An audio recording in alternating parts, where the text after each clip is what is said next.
네, 반갑습니다. 네, 동시들이랑 같이 또 이렇게 네, 제가 코로나 감염 안 됐거든요. 마스크 좀 벗고. 네, 어디? 조금만 더 안에서. 네, 동시들이랑 같이 또 이렇게 울산의 독립운동가들에 대해서 함께 얘기하는 시간이 있어서 너무 기쁩니다. 참고로 저의 소원은 친일청산, 이게 소원이기 때문에 친일청산이 되는 그날까지 열심히 통일운동을 할 예정입니다. 자, 오늘 우리가 함께 볼 사람 중에 지금 여기 답이 나와 있어요. 성세빈 서훈운동을 우리는 자주통일운동으로 한다 라는 마음으로 출발을 하는데요. 왜 그러면 우리 통일선봉대가 성세빈 선생의 서훈운동을 해야 하는가라고 하는 걸 오늘 말씀을 드리겠습니다. 자, 다 같이 재미있게 함께 해보겠습니다. 이거 아시죠? 따끈따끈합니다. 그죠? 날짜는 근데 오늘 새벽인가 어제인가 알 수 없지만 21일자로 청와대에서 홈페이지에 공개를 했습니다. 이 사진을 공개했는데 고개 숙여 만난 30분 아시죠? 제가 왜 고개 숙여 만난 30분이라 했을까요? 이게 정상회담이 양자가 만나면 어느 장소에서 봅시다가 아니고 우리 윤석열 대통령이 직접 그 기시다 총리가 하는 행사가 있었어요. 거기를 찾아가서 만나주세요 라고 가서 그 자리에서 만난, 실제로는 30분이 되지 않지만 뭐 30분, 정상회담이라고 말하기 애매하지만 약식회담이라는 이름으로 30분 만났습니다. 과연 이 회담은 우리에게 무엇이 들이되고 무엇을 남겼을까요? 여러분은 이 회담을 뭐라고 부르고 싶으세요? 마음껏 말씀하셔도 됩니다. 졸속회담 좋습니다. 이런 관점 좋아요. 예. 또 굴욕회담 맞습니다. 또 저는 그렇게 생각합니다. 그렇죠? 또 누가 있을까? 어때요?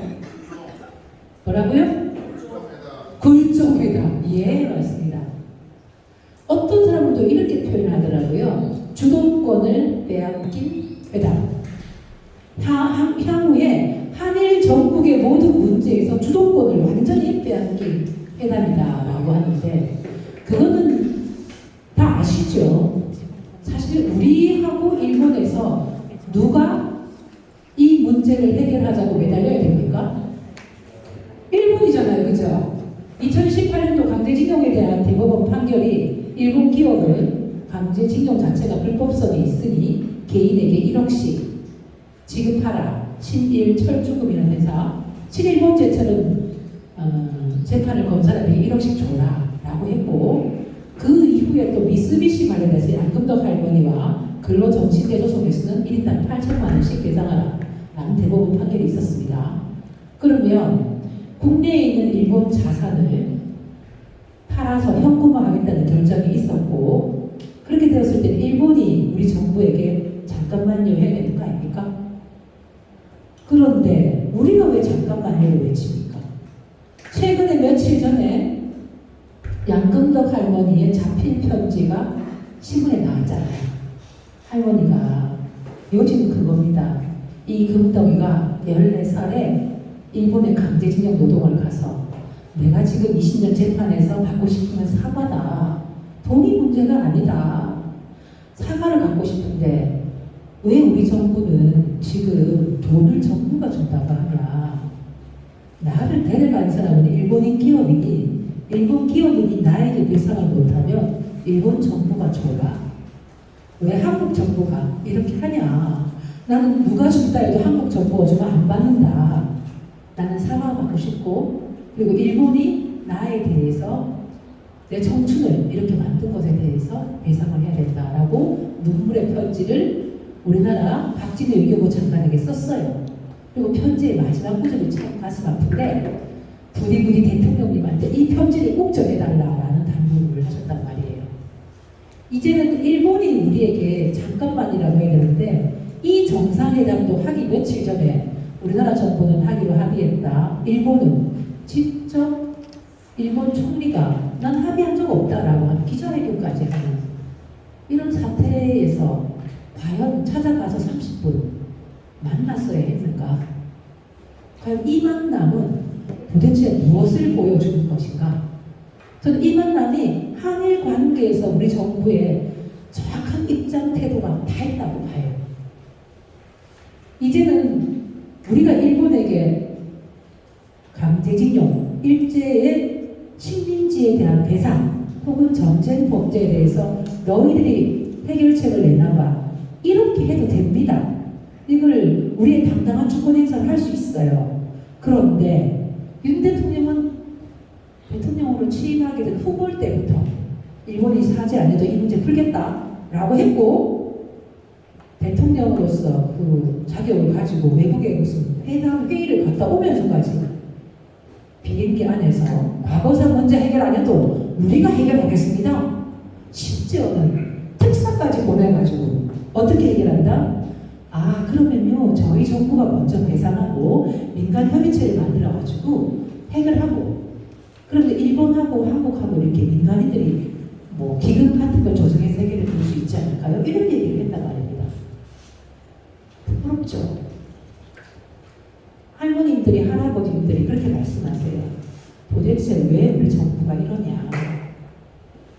이게 한일 관계의 본질이기도 하지만 다른 말로 하면 대한민국 현대사에서 일본에 대한 우리 태도입니다. 이 태도는 과연 어디서 나왔을까 봐야 하는데요. 이런 사진 정말 뉴스에 나오면 화가 납니다. 우리가 지금 이런 항의를 받을 때입니까 지금? 저는 그 현실이 딱 요 한 장을 보이는 것 같아요. 여기 요 선생님이 계시고 두 사람이 이렇게 앉아서 이 선생님의 감독하에 뭔가를 해야 되는 현실. 우리는 한미일 정상회담을 한다고 좋아하지만 그 본질에서는 좋아하는 게 아니고, 큰 형님과 작은 두 동생이라고 해야 될까요? 저속한 표현을 써야 될지 모르겠는데, 저 형님의 지휘하에 움직여야 하는 두 사람의 입장. 여기서 지금 이분이 배짱을 튕깁니다. 한일관계해법 이제 한국이 내나 보세요. 근데 이 사람이 왜 이렇게 일본 총리가 배짱을 튀기느냐? 본질은 이분이 이런 말씀을 했어요. 한일관계는 문재인 정부가 망쳐먹었어 라고 공식 입장을 표명을 했어요. 그럼 일본 입장에서 그래? 그럼 너희들이 입법을 내놔봐 이런 거죠. 참 안타까운 현실인데요. 이 장면이 아마 제가 이 말씀드리는 역사의 사건에서 있는 것 같습니다. 그럼 도대체 이런 관계가 되게 된 본질의 역사를 한번 짚어보겠습니다. 저는 이렇게 표현합니다. 친일 청산이 안 되고 한국 전쟁, 반공으로 얼룩진 분단국가, 친미국가에서는 독립운동이라는 자체는 제대로 평가될 수 없었습니다. 이게 우리 역사의 현실 아닙니까? 우리 그 노래 나오잖아요. 일본 놈들이 쫓겨나가고 미군 놈도 들어와서 미군정 3년을 했습니다. 이 미군정 3년이 우리 노동자 운동에는 큰 문제와 패착을 낳았습니다. 해방 후 우리는 너무 신기했어요. 일제강점기 때는 노동운동을 하면 무슨 법으로 처벌했다? 치안유지법. 지금 말하는 국가보안법이에요. 노동법으로 처벌 안 했어요. 왜? 한국에 노동법이 없었거든요. 그럼 한국의 노동법이 언제 생겼냐? 한국전쟁 와중에 생겼어요. 그러면은 일제강점기 때는 노동운동 하시는 여기 계신 분들, 이런 분들은 다 뭘로? 치안유지법으로 처벌을 했죠. 근데 그렇게 노동운동을 불법화 시켰는데 해방되자마자 3개월 만에 전평이라고 하는 조직 명칭이 멋집니다. 조선노동조합 전국평의회라는 조직이 생겨났고, 이 전평은 지금하고 비슷해요. 16개의 산별 조직이었어요. 지금 민주노총하고 똑같죠. 또 11개 지역평의회라는 조직이 있었어요. 신기하죠? 도대체 일제강점기 내내 불법으로 했는데 해방되자마자 어디서 숨어서 나타났는지, 땅속에서 솟아났는지 이 노동자들이 21만 명의 조합을 가지고 딱 조직을 발족했어요. 이들이 하고 싶었던 건 여기 밑에 있죠. 세대국 건설, 다시는 식민지로 돌아가지 않으리. 우리는 자주통일국가를 건설할 거야. 이 운동을 전면에 내세우고 방법으로 파업을 선택합니다. 미국정은 명령 97호를 내려서 불법화합니다. 모든 정당과 정치 조직, 노동 조직이 정치를 지향하는 활동을 하면 불법으로 간주한다. 즉 정평을 불법 조직으로 만들었습니다. 하지만 우리 노동자들은 굴하지 않았죠. 미군정 3년 내내 우리의 구호는 친일 청산. 아마 저는 그 전 당시에 한번 태어났던 것 같아요. 예. 친일 청산과 자주 통일 독립국가를 건설하려고 투쟁을 벌입니다. 이 사진 역시 흐릿한 옛날 사진이지만 이 속에 보면 여기 우리가 아는 몇 개의 문자가 나옵니다. 이게 대동단결을 해갖고 친일 청산을 하고 새로운 국가를 건설하자 이런 내용의 현수막을 들고 집회와 시위를 했습니다. 하지만 이런 우리의 투쟁을 미군정은 철저히 봉쇄하려고 했죠. 그럼 어떤 일이 있었나를 보겠습니다. 해방이 된 다음에 9월에 총파업을 했어요. 그 당시는 우리가 일본 놈들이 파괴하거나 버리고 간 공장은 우리 노동자들의 손으로 다시 일으켜 세워서 통일조국 건설이 밑거름으로 삼자 이런 공장 자주관리 운동을 했고 더구나 이 공장에 대해서 함부로 팔아넘기고 막 이랬기 때문에 생존권을 보장하는 측면에서 일본 놈들이 일본 건너가면서 마구 처분하지 못하게 했어요. 해고하지 못하게. 이런 파업 투쟁을 했는데 이 파업에 대해서 불법으로 하고 1,700여 명의 노동자를 구속시킵니다. 그리고 그러면 굉장히 우리가 되게 타격을 많이 받았겠죠. 그러면은 위축돼서 아무것도 안 했으리라 하지만 우리 노동자들은 뭔가 피가 좀 남다른가 봐요. 유전자가. 참지 못하고 다음 투쟁을 또 계획하고 진행합니다. 언제? 47년 3월에 또 총파업을 합니다. 이 두 번째 총파업은 본질적인 이야기를 합니다. 정평이라고 하는 지금의 민주노총과 진보정당이 함께 파업투쟁을 해서 요구가 이겁니다. 미군정이 지금의 당신들이 이런 정권 행사를 하지 말고 정권을 넘기라 이거야 우리한테. 우리가 하겠다. 그런데 넘기지 않죠. 이때 미군정은 자신들을 이익을 잘 지켜서 한반도의 이 한반도 땅에서 지금처럼 분단이 아니었으니까 자신들의 이익을 보장한 파트너로 이미 일본을 선택을 했습니다. 그래서 들어왔을 때 조선 총독부를 완전히 해체하고 문 닫고 가는 사람들을 잠깐만요 그 자리에 있어 보세요 이렇게 한 거죠. 그리고 미군정 내에 미군 한 명 장교의 붙는 고문이 다 일본 사람이었습니다. 그러니 우리나라가 친일 청산을 할 기회를 가질 수 없었죠. 그리고 48년도에는 아예 단독 정부 수립 반대라는 구호를 걸고 우리 노동자가 싸웁니다. 이거를 구국총파업이라고 합니다. 즉 노동자들은 위기 때마다 나라를 구하기 위해서 한 번도 투쟁을 멈추지 않았어요.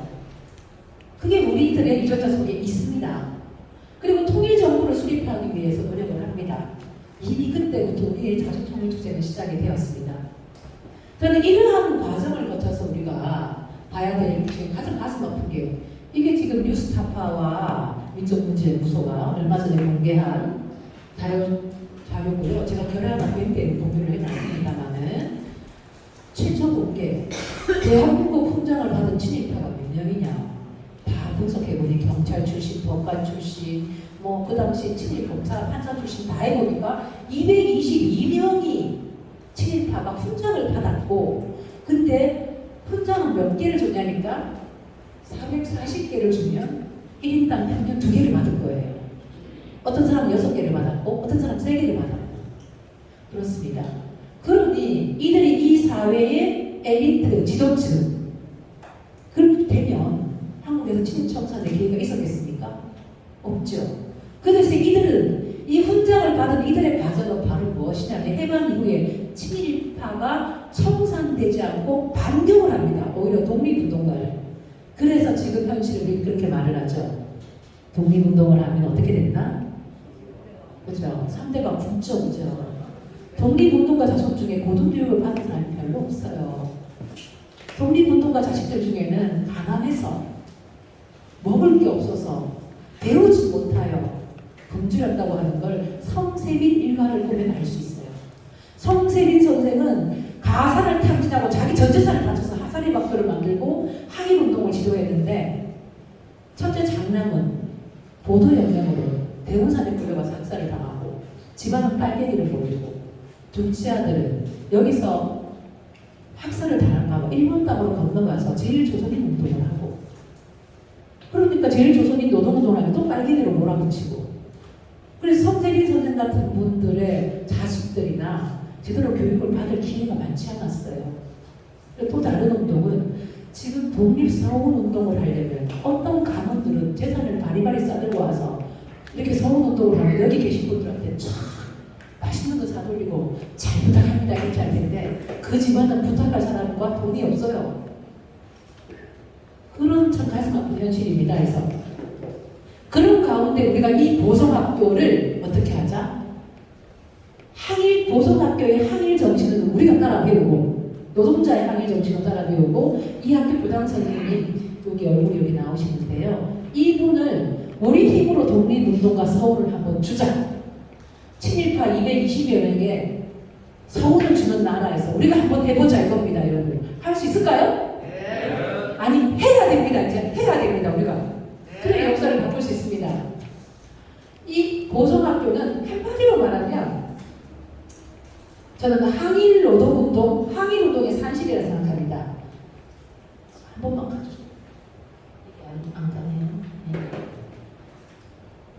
보성학교는 이 사진을 다시 한번 보면 이 보성학교의 사진을 찍었는데 이 앞에 아이들이에요. 대부분이 없는 집 아이들, 무산아동이 많습니다. 그 당시 학비로는 남북에 유일하게 동구에 한 개 있는 그 학교를 갈 수가 없었어요. 학비가 너무 비싸게 돼서.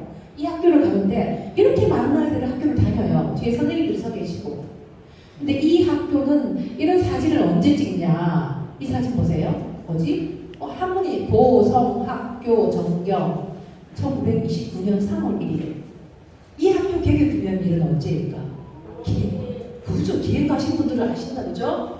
메이데이에 개교한 학교가 많지 않습니다. 그 선생님들의 지향이 그대로 있는 거예요. 그러면 이 학교는 왜 메이데이에 개교를 하고 왜 3.1절의 기념사진을 찍는가? 그 학교의 정신이 거기 있다 이거죠.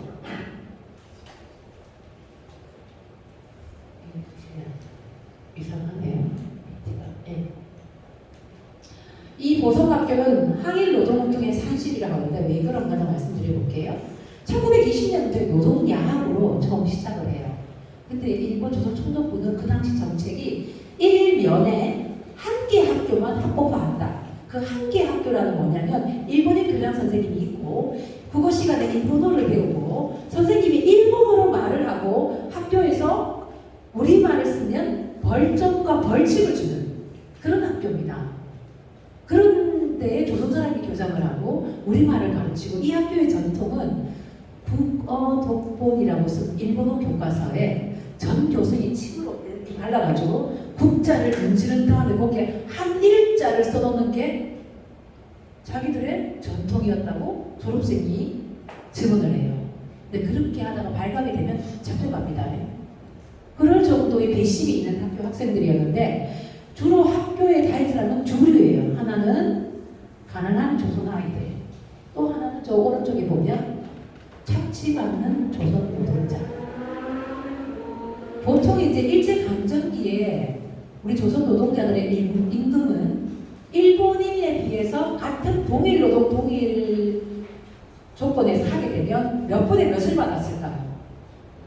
여러분들이 마음대로 한번 말씀해주세요. 100분의 1? 아니, 100분의 1까지는 아니었던 것 같아요. 2분의 1? 2분의 1보다는 적었어요.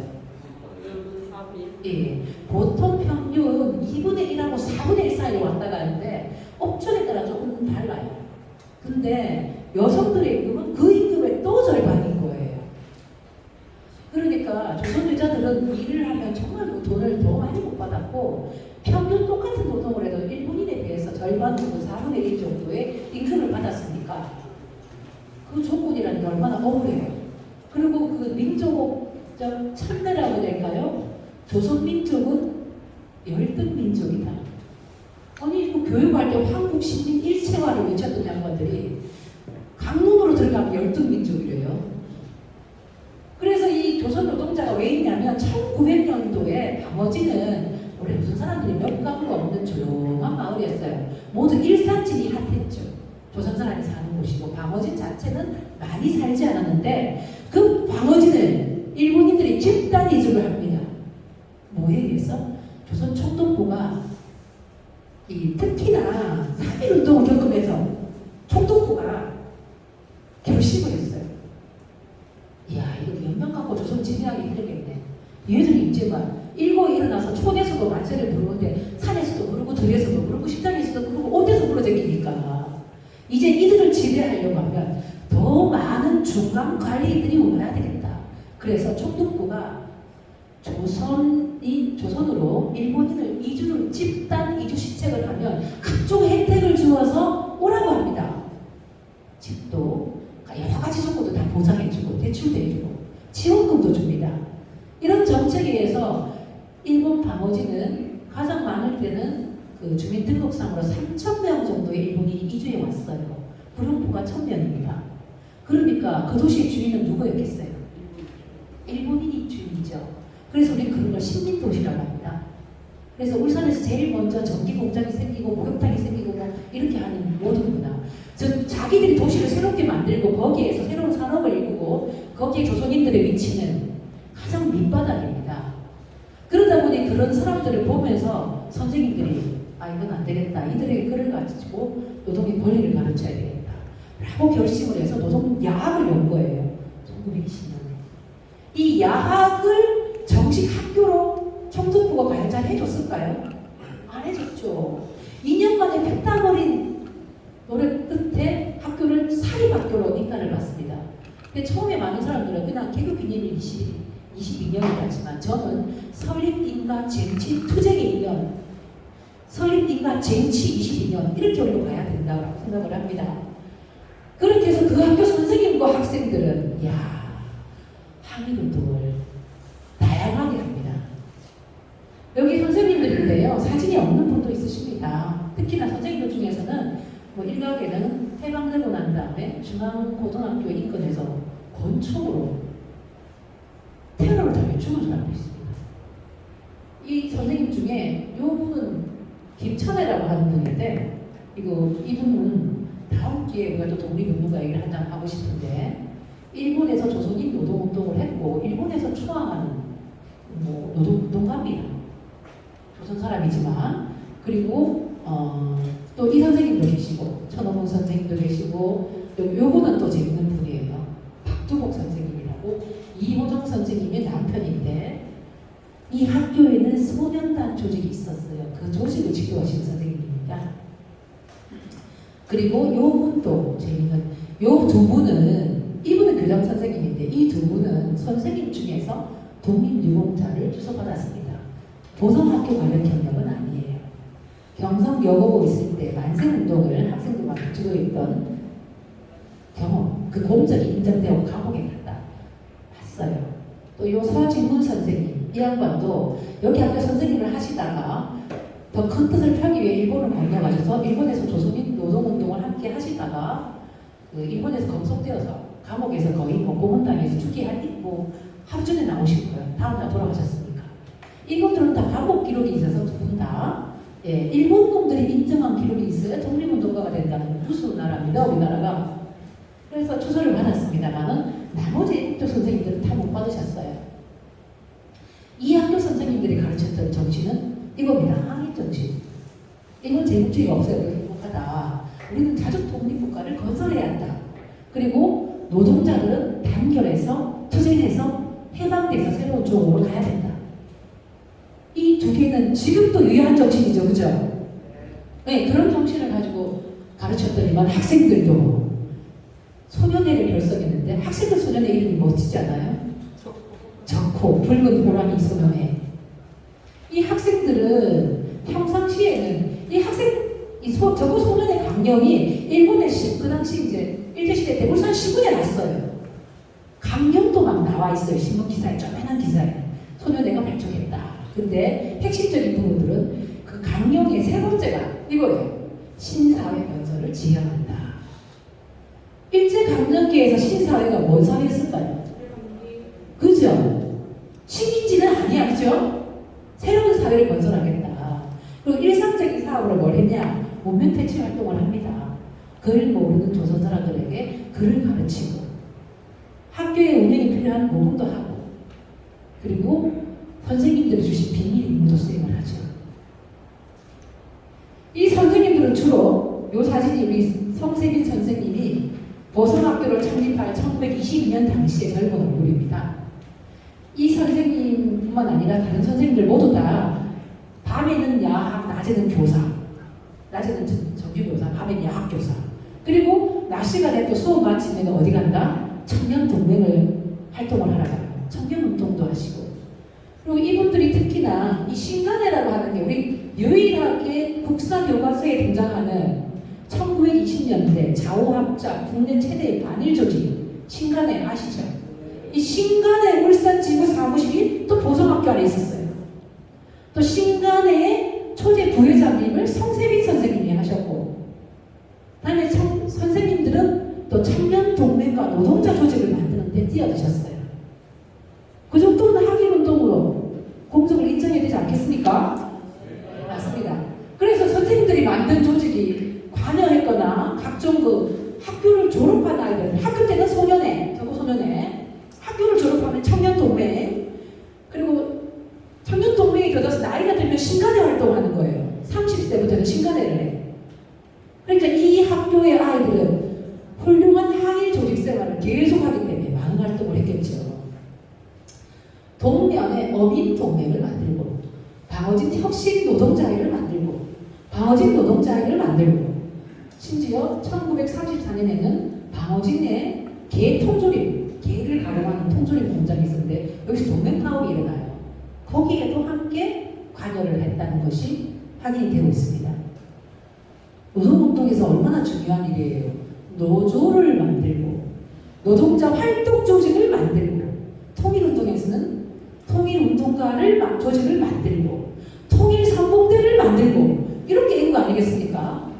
그런 조직을 그 선생님들이 했습니다.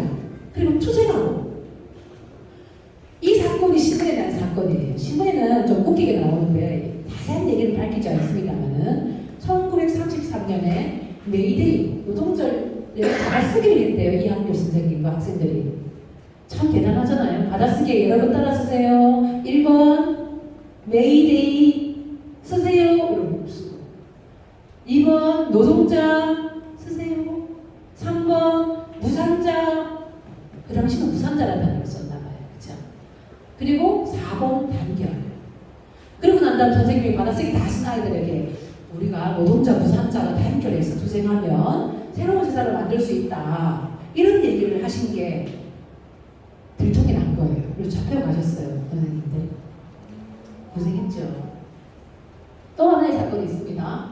1935년에는 메이데이 때 불응표를 붙인 거예요. 표를 어디에 붙였을까요? 여러분들은 길거리에서 표를 어디에 붙입니까? 가로등, 또 벽, 또 전봇대도 붙이죠, 그죠? 네, 요즘 전봇대는 워낙 못 붙이기 많이 하지만 그 당시에도 전봇대에 붙인 거예요.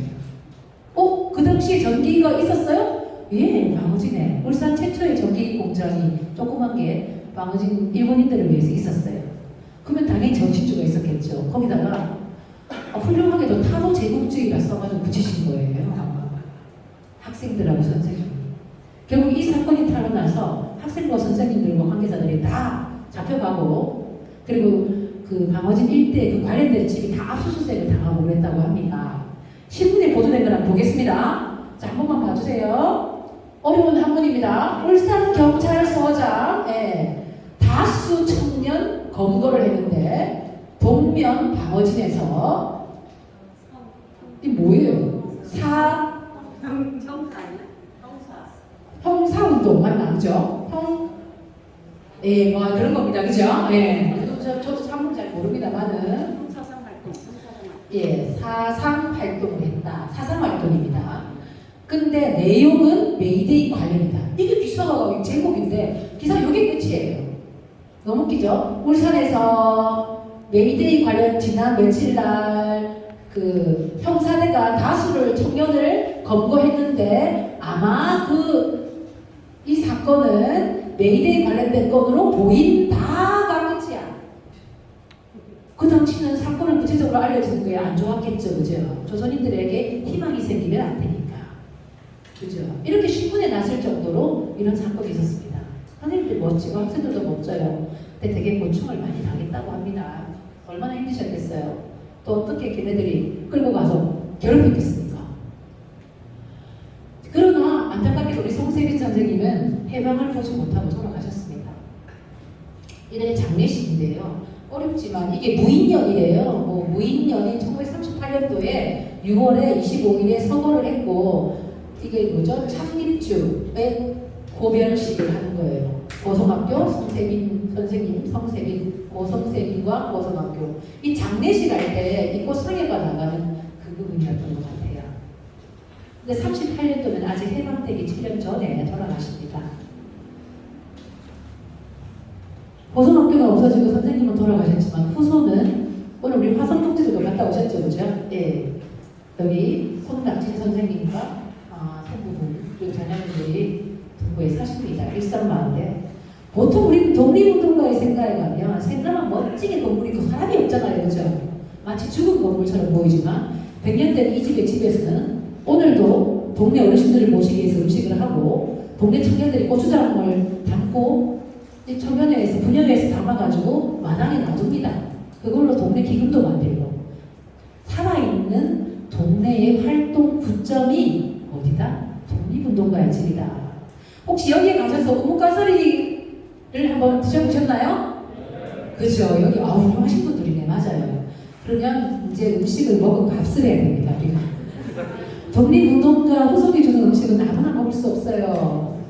저는 이제 그 여사님한테 이런 말 합니다. 독립운동가의 집 음식으로 이 집만큼 우뭇가사리 풍풍이 멋진 데가 없다. 왜? 이분은 이 집안은 우뭇가사리 이런 해초로 번성한 집안입니다. 동해안 일대에 이 해초 무역을 해가지고 이 집이 거부가 된 집이에요. 그 집의 재산이 몽땅 독립운동에 쏟아부었지만 지금은 전시관이 꺼져져 있습니다. 이 전시관은 사실은 전 참 좋은 게 전시관이 없을 때와 있을 때는 천지 차이더라고요. 이제는 누가 뭐라도 전시관이 있으니까 한복판의 느낌이에요. 뭐든지 누가 뭐라고 거기 가보라고. 건물이 있으니까 세상이 달라지거든요. 옛날에 비석밖에 없을 때는 슬펐어요. 이제는 그 이야기를 해보겠습니다. 그러면 이런 독립운동가 후손들이 이렇게 살 때 우리 울산 장수평 출신 일제 악질 주부의 대표적인 친일경찰 노덕술은 독립운동가를 때려잡고 심지어 일본으로부터 훈장도 훈팔등 이런 훈장을 받았어요. 이 사람은 민족을 대신한 것으로 반민특위에서 친일 반민족 회계자로 지정이 됐는데 국회의원 선거까지 출마를 하고 그쵸? 떵떵거리면서 살았습니다. 그리고 훈장을 심지어 3개나 이승만으로부터 받았습니다. 이렇게 주니까 나라가 기강이 엉망이죠. 그리고 또 하나는 최근 들어와서도 이제 백선엽이라고 하는 그리고 간도 특설대에서 그죠? 박 선생님과 함께 전 박땡땡 선생님과 함께 독립운동가를 때려잡던 만주국의 독립운동가 때려잡던 이 양반이 육군참모총장을 하고 그랬던 양반인데 이 양반도 훈장을 무려 이게 제일 높은 훈장이래요. 태극 무공훈장. 훈장은 우리가 달아본 적이 없어서 잘 모르겠는데 훈장 중에 최고의 훈장을 받았다 안 합니까? 무공훈장, 수교훈장 이런 훈장이 있는지도 몰랐어요. 이런 사람들이 나라의 지도층이 되고 한 나라의 군대의 수장이 돼가지고 그 나라가 참 군대가 잘 될까요? 난 지금 우리나라 대한민국에 수많은 군납 비리가 있고 우리가 만들었던 헬기가 앞길이 차게 금이 가고 프로펠러가 돌다가 몸치라고 부딪히는 이런 부정 비리 나오는 게 당연한 거 아니겠습니까? 정의가 없어요. 이렇게 말합니다. 선생님들의 말씀이 맞아요. 이런 사람들은 당신이 친일파 아니냐 우리가 뭘 뺏겠다는 게 아니라 인정만 해라고 하면 자기는 독립운동가를 때려잡은 게 아니라 누굴 잡았다? 좌익 사범을 때려잡았다. 이거예요. 대한민국 대한민국의 독립운동은 방공 때문에 망해요. 이승만과 친일파가 득세하고 권력을 잡으면서 그 다음부터는 자신들의 생존권과 자신들의 죄를 덮기 위해서 오로지 방공을 외칩니다. 그리고 독립운동했던 사람들, 자기의 정적, 노동운동하는 사람들, 이 사회를 변화시키고 엎으려는 그 모든 사람들을 불어난 세력으로 빨갱이로 몰아붙여요. 그래서 성세빈 선생님네 가족이 빨갱이 가족이 된 거죠. 이 역사를 바로잡지 않고는 통일을 할 수가 없어요. 왜? 그들이 반통일 세력입니다. 그들이 이 땅의 통일을 가로막고 있습니다. 저는 그래서 우리의 한 운동이 참 의미가 있다고 생각합니다. 서울운동은 뭐냐? 독립운동의 역사를 새로 쓰자. 누가? 우리가. 또 서울운동은 친일 청산을 하는 운동입니다. 자, 우리의 서울은 통일이기도 하지만 친일 청산 함께 좀 외쳐주세요. 예. 그리고 세 번째, 미군정과 전쟁, 분단 이런 과정을 지나면서 비틀어지고 왜곡된 노동운동의 역사를 바로잡는 과정입니다. 그리고 마지막으로 노동자가 역사의 주인이 되는 과정입니다. 이 운동을 우리 노동자가 하지 않고 누가 해야 되겠습니까? 우리가 해야 되겠죠? 예, 그래서 제가 범시민운동본부 범시민 서명이 아니라 우리 노동자가 먼저 서명운동을 하자고 하는 겁니다. 이 운동의 주인은 우리가 해야 하기 때문에 연대하는 문제가 아닙니다. 민주노총이 해야 할 일입니다. 통일운동하는 우리가 해야 됩니다. 그래서 함께 해보자 말씀드립니다. 1922년 오늘날의 통일정신은 바로 손세빈 정신입니다. 반미, 자주, 통일정신 이렇게 말씀드렸습니다.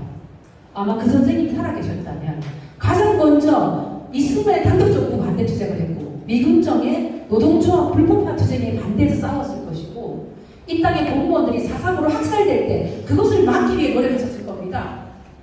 그리고 지금도 우리가 일본에게 회담을 구걸하는 나라가 되지 않도록 아마 쌍지파이를 짚고 싸우셨을 거예요. 이 운동을 우리가 하자. 우리 통선대의 정신을 뭘로 하자? 성세민 정신으로 해보자. 보성학교 정신으로 해보자 말씀드립니다. 그래서 마지막으로 우리 노동자가 이런 역사를 바로 쓰는 운동에 다 같이 함께 할 수 있겠죠? 자, 그럼 다 같이 우리 투쟁을 외치면서 마쳐보겠습니다. 투쟁!